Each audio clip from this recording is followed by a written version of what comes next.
Hello, I'm Ariam. This is Sunday, September 7th, and this is the beginning of my second week of the Magical Readathon of September 2025 reading vlog. If you don't know, the Magical Readathon is a readathon created by Bookverse on YouTube, where you basically make up a character and send them to Magical University, and they have to get a degree, which is called a calling. So I have two characters. Ori, who is learning to be a beastmaster, which is basically a veterinarian, and Estella, who is an overachiever, so she is learning to be both a healer and an archmage. And for each calling or degree, you have to read a certain amount of classes, and you have to read for the courses. In the autumn, it happens in spring and April, and in autumn in September. So for the autumn one, you might have to read more than one book for each course. You have classes within the courses. So you might have to read one, two, or three books. So I'm going to tell you about what I'm currently reading, because I started this week with a bunch of books read. I did finish one book last week, but I am starting this week with a bunch of books that I'm in the middle of reading. So let's start with the first one that I started reading, which is A Mimicking of Known Successes by Malka Older. I read 15 more pages of this today, so I'm up to chapter 21, page 139. I have 30 pages left of this. This is a science fiction mystery where we are from the perspective of the detectives Flame, and basically this guy, and this happens in Jupiter, in a future where people live in Jupiter. Earth was destroyed, and this guy disappears off a platform. So the detective tries to figure out where he disappeared to. Was it suicide? Or did someone push him? How could this have happened? I was super enjoying it in the beginning, but after I got over the vibes, I stopped really enjoying it. There's no character development, hardly any relationship development, and I did not want the romance. Let me tell you, I'm not enjoying the romance. And the mystery, because of the way it's written is very slow, so I'm only enjoying the mystery when we really get the plot. So yeah. Then I'm not sure which one I started next, but one of them. Let's just go with What If 2 by Randall Munroe. I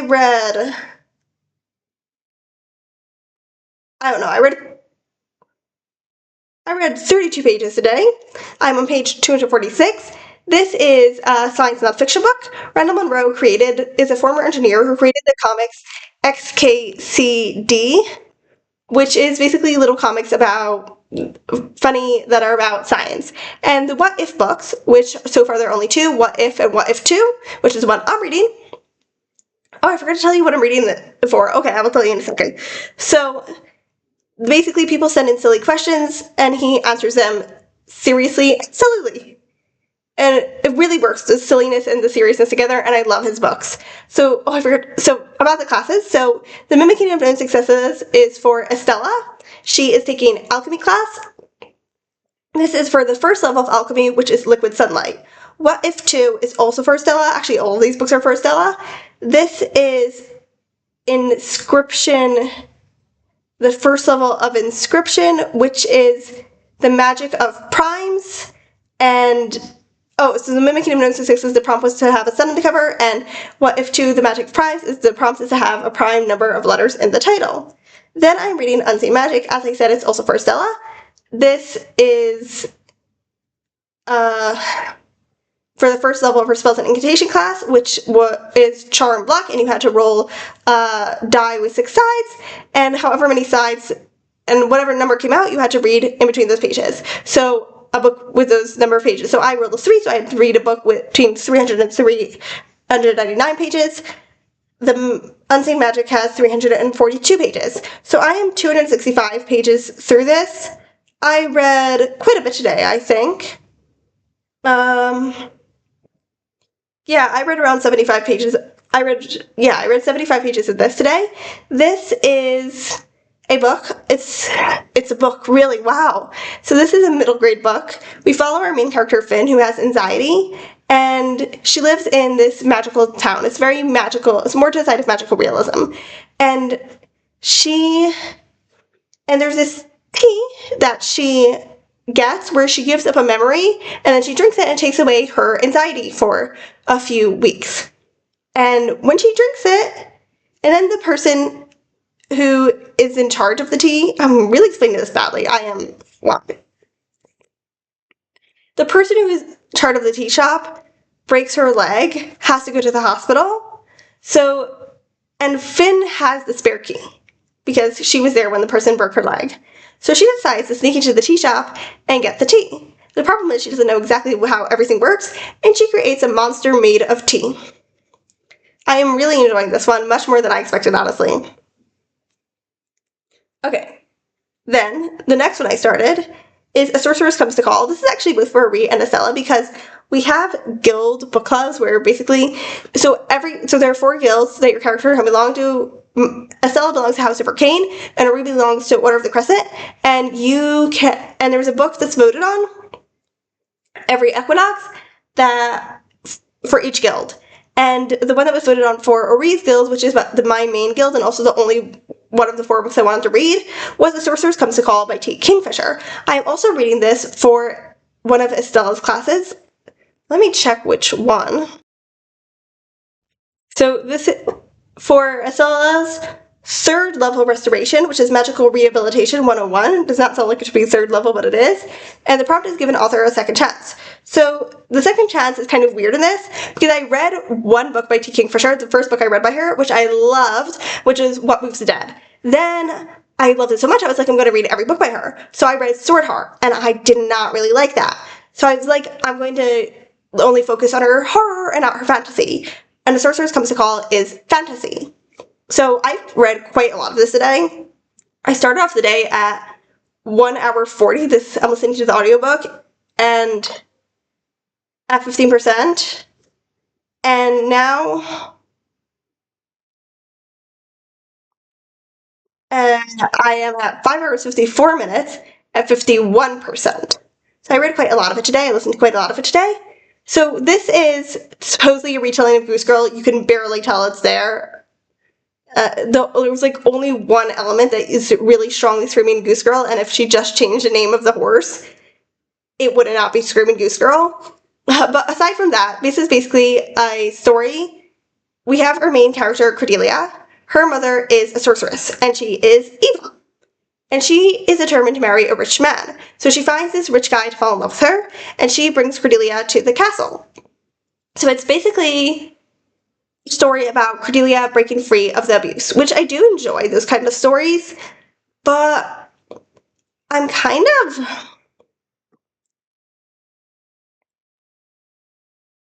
I almost feel like there's too much plot, which is a personal opinion, of course, right? But for me personally, when it's a story of breaking free of abuse, I want it to be much more internalized, and it's more externalized, which is a personal opinion, of course, but yeah, there it is. I also do not like the narrators. I am listening to an audiobook because I need an audiobook for work, as you can tell, that I listened to nearly 5 hours of it today at work, and for cleaning and stuff like that, but I am not enjoying the narrators. Like, I don't super hate them, but, like, they're not great. For instance, there's this part where that I just read where this horrific thing happens, okay? And the next morning, our other main character, well, she's not exactly main character, but she's the other character we get perspective from, Hester, she's, like, kind of, like, making jokes about it. And now she's very much traumatized by this horrible thing. Like, not traumatized forever, but she is still like, this thing just happened. It's horrible, it's dreadful. And she's making jokes about it because that's how she copes. And the narrator who's reading read it in the exact same way of her making jokes earlier on when she was actually Mary, and it was obvious from the writing. Like, from the writing outside of Hester's lines, it literally said strained. And so it was so obvious that the narrator should have been reading this in a slightly strained voice with strained laughter, but she was reading it in the exact same tone as before when everything was, well, not everything was a-okay, but things were okay from Hester's perspective, yeah? And, like, so, like, yeah. The narrator's not good. I would not recommend listening to this book on audio. Okay. And last but not least, for Estella, their prompt is... Okay, so for What If 2, she did inscription level 1, so she also has to do inscription level 2, which is archiving, and the prompt is vertical title on the spine, and I am rereading Hour's Flight by Mercedes Lackey. So this is the second in a series. This happens in the world of Valdemar, and in the world of Valdemar you have heralds, who I'm just going to read from the description of the book in the prologue. The heralds served many functions. They were administrative overseers, dispensers of justice, information gatherers, even temporary military advisors. Answerable only to the monarch and their own circle of peers. So our main character, Talia, in the first book, she is chosen to be a herald, and she grows up in this cult. She doesn't know much about the heralds, and obviously she's been abused because she grew up in a cult. So it's all about her so the first book is basically training montage, tiny bit of plot, mainly about her getting out of that abuse. The second book, she has finished her training montage, and now she's going into another training montage, which is she is now become from a trainee to an intern. She and her mentor have to go and do what heralds do, which is go with their companions and go around a certain part of this land, which is called Valdemar, for a certain amount of time. In this case, for interns, it's always a year and a half. In general, it can depend on how far it is from the capital. So, and as I said, this is a reread, so I already know this is going to be a little bit of plot, a lot of being stuck inside during winter storms, and a lot of it is also her getting free of the abuse again. That she has things that people did not realize that were still influencing her so much, which is confounded by one of the evil people who does realize this and is which is kind of interesting that we have in this plot, the evil people. Talia is a very important herald, and so the evil people want her to die. So what they do is to make her more vulnerable is they attack her where she's vulnerable and where she's traumatized from the abuse. Now, what I really, really like about rereading, this is, I think, my third time reading this, so my second reread, but I've definitely reread the first book way more often than the second and third because I don't like them as much. I don't think I've ever reread the third book because it's just so full of violence, but I am planning to this time around. But what I really like is, I know who the evil person is, right? And I forgot how long it takes for us to realize that they're actually evil. I believe we don't actually discover it until the third book. And the thing is, you dislike this person from the beginning. They're super classist. They don't really like children. You know you're not supposed to like them, yeah? But other than that, they just kind of... There's nothing that our characters can really say against them. And so seeing them appear in this book and seeing them do what they do, say what they say, which is seemingly so innocent, and knowing what they're trying to do, oh my god. Mercedes Lackey, thank you. That's one of the fun things about rereading books, seeing the things that you don't see in the first read, or that take longer to see on the first read, and then being like, oh my god, this is where it actually fits in. That's crazy. Anyways, I didn't read any of that today. So, yeah, so that's where I am on my reading. I do have a lot of other books to read, but there we are. Hello, it is September 9th. I did not read anything yesterday, but I did just read a bunch right now. I continued in What If 2. Didn't quite reach the end yet, but I'm very near there. I'm still super enjoying it.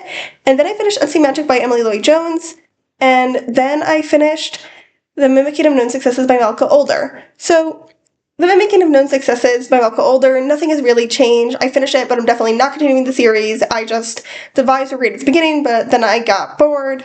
Nothing was really well developed in this book. It was just really a lot of vibes, which is fine for the beginning, but it's not fine for a whole novel, and not even a whole novella like this was. Unseen Magic definitely had some plot twists, but they were the kind of plot twists that are really built up by the plot, which I love. The parts of the plot you're going, this doesn't quite seem to make sense, and then you get to the plot twist and you're like, oh, this is how everything works, right? The only thing I was disappointed about in Unseen Magic is so our main character has anxiety, and like at the end of the book we get a reason for her anxiety. It's not just anxiety, there's a reason for it. And while the author very much did run away from her being like, oh, I'm okay with my anxiety because now I realize it's from something, it was very hard to do, and she didn't quite manage it because it was only the end of the book that we get like that she even knows she has a reason for her anxiety. And obviously it's only the end of the book where she's like, okay, I'll go see a therapist. And but also other than that, I was so excited about this book, having a character who's anxious, not for any specific reason, it just is anxious. So that was kind of disappointing. But besides that, I really liked it. Much more than I expected. Like, it's not an all-time favorite now, but I definitely liked it. I love the vibes, and yeah, I like the town, the magic in the town, how it works. It was a very nice book. Hi, it's September 10th, and I just finished What If 2 by Randall Munroe, which I loved. I think it's actually my favorite book of the readathon so far. It was funny, it explained hard concepts simply, but in a way that didn't feel super dumbed down, so you really still had to think. I didn't understand everything, but I really enjoyed it. Okay, then I forgot to tell you yesterday that I read around another hour of A Sorceress Comes to Call. I'm now up to 7 hours, 4 minutes, 32 seconds, which is 61% of the way through the book at chapter 23. I'm still enjoying it, but I'm definitely feeling this. I've mentioned this before in a few different ways, but I'm definitely feeling it even stronger now. This kind of tension between what's actually happening in the book and the tone of the story. And a tension between the two, and like there's tension in the book itself, because the book itself is, the things that are happening in the book are incredibly dark. This is a story about abuse. There's a lot of dark things in here that are even beyond that Evangeline, the evil mother, does. And so it's very dark. And on one hand, the tone will reflect that. On the other hand, and that's Cordelia's chapters, the daughter. And then we get to Hester's chapters, who's the woman in this house of the man that Evangeline wants to marry. And her chapters are very light in tone, and it made sense kind of in the beginning, but as we go further into the story and things get darker and darker, that doesn't make sense anymore. Yeah, I don't really have anything else to add. It's bothering me. And I'm going to go to the Discord, and because this is the Guild Book Club, and see if it's bothering other people too. Hey! It is September 11th, and I just read Don't Trust Fish, which is by, oh shoot, who is it by? Neil Sharpson, and it is illustrated by Don Santat. So this was a really fun read. Like it's a picture book, and it starts off kind of boring. It's just telling you about animals, and then it kind of goes off the deep end, and it's crazy, and it's really funny. It definitely made me laugh out loud, and if someone would read it to me, I would have laughed out loud even more. And as the further you go on, the crazier it kind of gets, and the funnier it gets, and the crazier the font gets, and just the way the illustrations use. The illustration in the beginning and the way the font at the beginning is extremely boring, and then the more and more you get in the book, the crazier it gets, and the funnier it gets, and the funnier it gets. And I loved it. It very much reminded me of Don't Let the Pigeon Drive the Bus. Not as amazing as Don't Let the Pigeon Drive the Bus, probably because nothing can ever replace Don't Let the Pigeon Drive the Bus in my heart, but definitely up there. So I read this one for Estella, and it was for her Spells and Incantations Level 2 class, which is current spell trends, and the prompt was to read a book released this year. I don't have any books on my TBR that were released in 2025, so basically I just looked up list of picture books released in 2025, and I remember that there is a YouTuber that I like named Colby Sharp who read this book to his class of 5th graders, and they loved it, so I was like, yeah, okay, I'll take that recommendation, and I did, and it was good, and I am planning to read after this Something Fishy by Nancy Krulik. Something Fishy by Nancy Krulik is also for Stella, an Elemental Studies Level 1 class, which the class is Stormcall, and the prompt is read something with water on the cover, and in the and on the cover, she is looking at a fish tank which has water in it.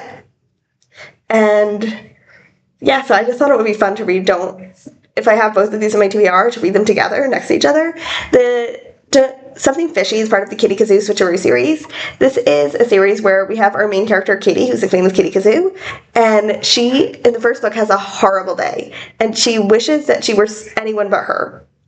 And every book, there comes and her wish comes true. At every book, there comes a magic wind, and it turns her into somebody else, or something else. Turn her into a hamster, turn her into a snake. It can also turn her into the cook of the school. I've definitely not been reading these in order. You have to read the first one to understand, but other than that, you can read them out of order.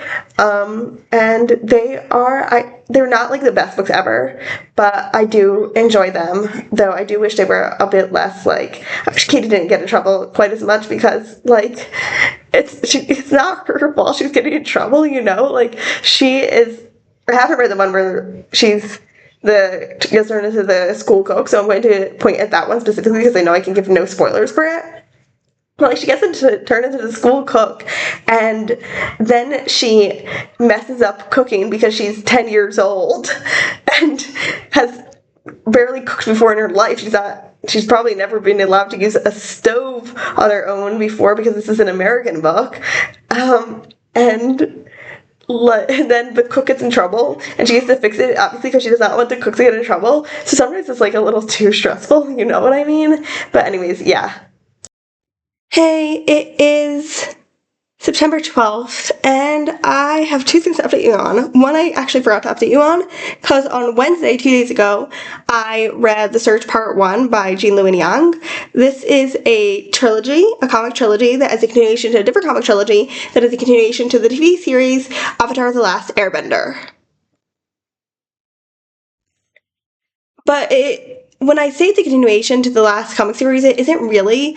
Like, if you watch Avatar: The Last Airbender so far, yes, maybe in the next two comics there will be something that really does continue directly from the other comic trilogy, but so far it's like if you watched Avatar and then you read this, you would be fine. So with as few spoilers as possible, this trilogy, in Avatar: The Last Airbender, there's a character named Zuko whose mom disappeared when he was a kid.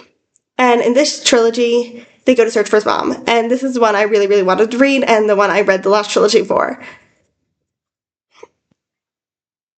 So, yeah.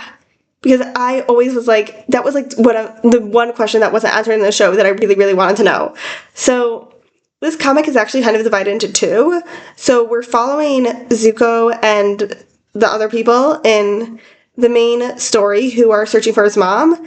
And then we're following his mom's story and how she got to be his mom. So what's nice is not only is his mom's story in sepia, it's also in a slightly different style than, like, just a tiny bit slightly different style, but it's a slightly different style than the modern day style.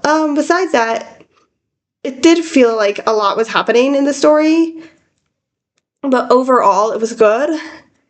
I think it actually could have been a little shorter, though. It was 71 pages, and like I said, it does feel more like a comic to me. You know, there's not a hard line between comics and graphic novels, but it does feel more like a comic to me, and it definitely feels like it could have been a little shorter.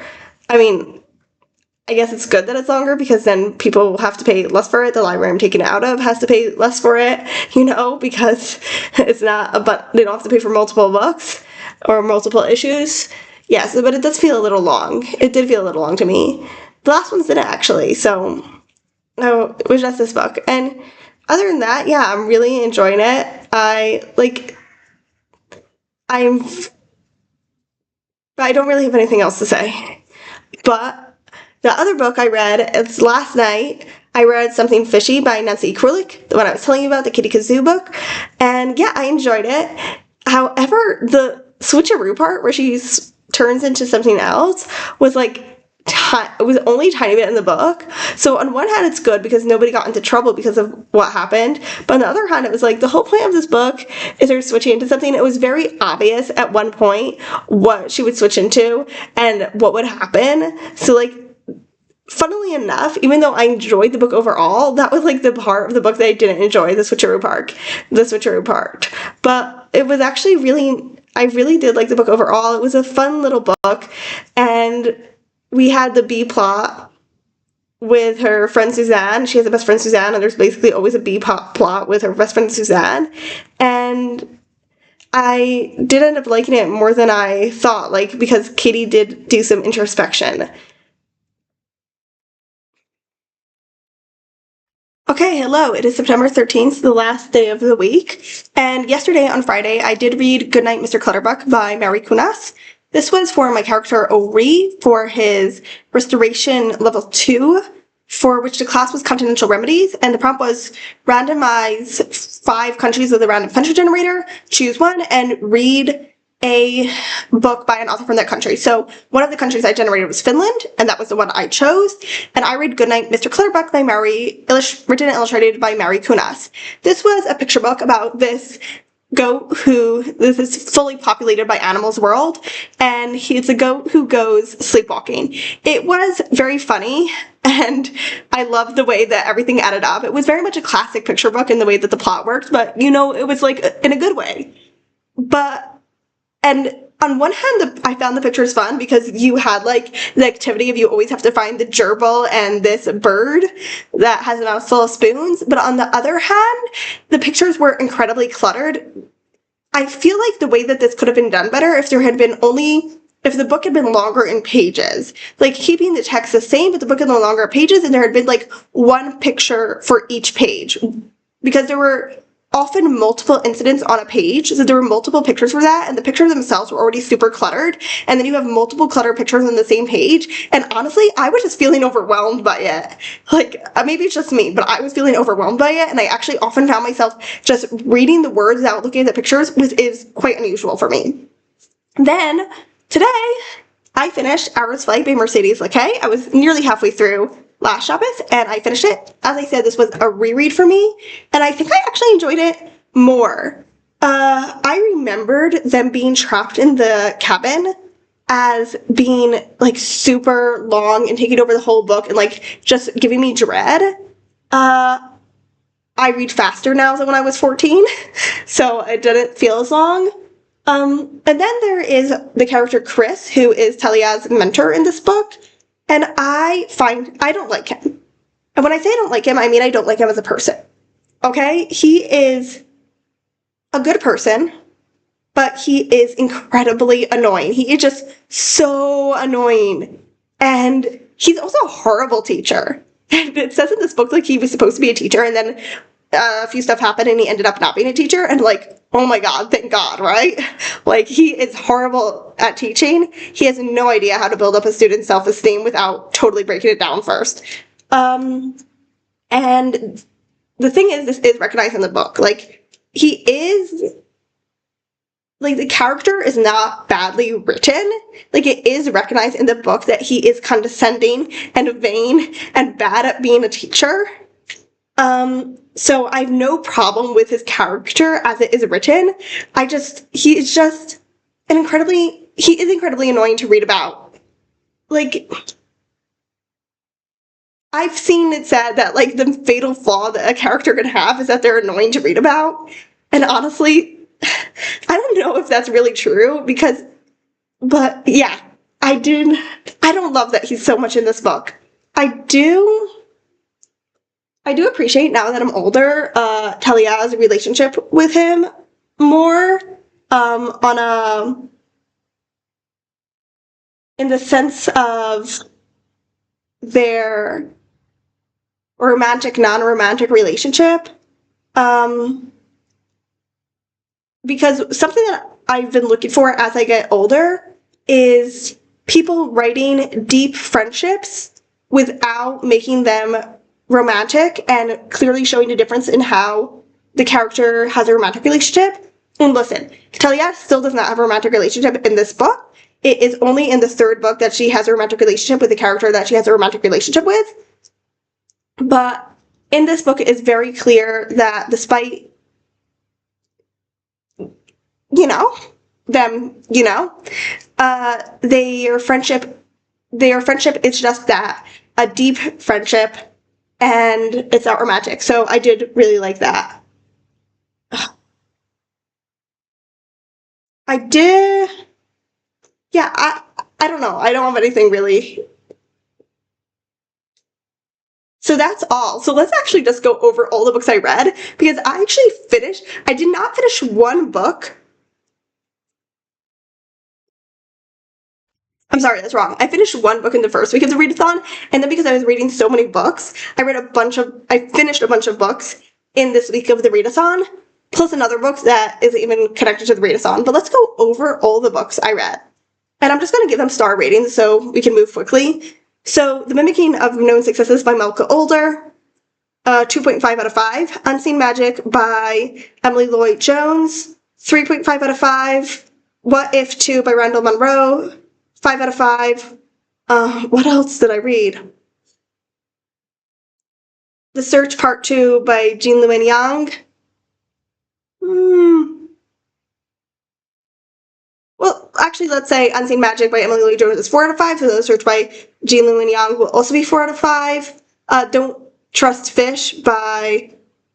Who was it by? Can't remember. Somebody Santa, Nick Santa, I think. 5 out of 5, 100%.